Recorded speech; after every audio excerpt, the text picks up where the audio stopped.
And on the store, on 7 Restore Through It, I want to thank you for being here. Let's try to get this up. Subscribers, try to get it up to 100. Okay, thank you for being here. I want you to know I love you.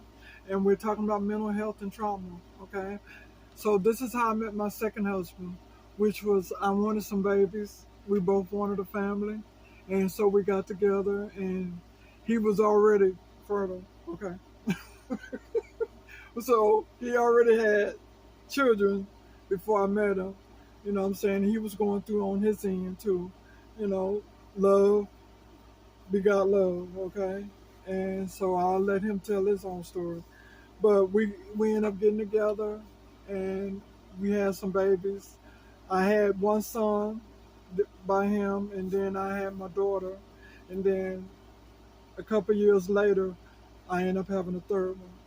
But get back to the point, we both wanted a family because he got tired of the situation he was going through on his end about, trying to tell you, you ain't my daddy, you ain't my mama, and et cetera, et cetera. You know how that rock and roll, okay?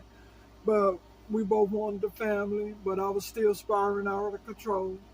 And after my grandfather passed, that really took me for a loop, being on drugs and drinking and trying to find my way in life. And being on drugs and drinking didn't help it none neither because it was still a band-aid on the sore, on the trauma, on the mental health that I had seen and went through. And it was hard for me to cope with that because I really didn't know about who you could talk to, who you could go to about the circumstance, you know what I'm saying? And losing a job of 13 years, okay, I lost it, okay. God, He'll bless you with something else, but you got to first heal from what you've seen, the mental health, and all you've been through. But He gonna still bless you, but you just got to look at it like it's something wrong with me. You know what I'm saying? I lost it. I lost it all. I gave my children up to the state because I was on drugs, still spiraling out of control, still having mental health issues, still having trauma, not grieving from my daddy, from what my mama went through, from what I went through and stuff like that. It was just a whole dysfunctional family trauma. You get what I'm saying? And I thank God for where He brought me now at my age. And I just keep on trying and keep on doing the best I could do in this situation. Leaving all the trash, trauma, mental health, trying to leave it behind, but you can't. You got to deal with it head on because you putting more on top of it's like a trash bag. You sooner or later you keep putting all that trash in there. You gonna let it run over, or you gonna take that trash, tie it up, and take it on out of there and throw it in the trash and start over fresh. You know what I'm saying?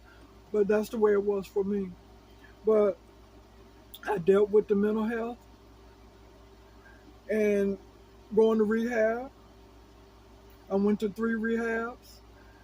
But some of the people I was involved with, some of the ladies, they didn't get their children back. They went through the system also, which I'm not saying I'm naive, but I didn't know there was so many people dealing with mental health issues. But it is what it is. You'd be surprised what's going on out there. But some of the women didn't get their children back. But I struggled and I got my older son back and my daughter back. It took me about a year and a half, but I thank God for good. Um, I say counselors and the state people. I had some really good ones. I was even going through a predicament where I was in jail with one of my children of the state people. That's another topic for another day. But life happens. You know what I'm saying? It's life. But I learned, and I thank God for bringing me through it and helping me through it to deal with circumstances, to learn, to overcome, to stop d- having a self-destruction mind to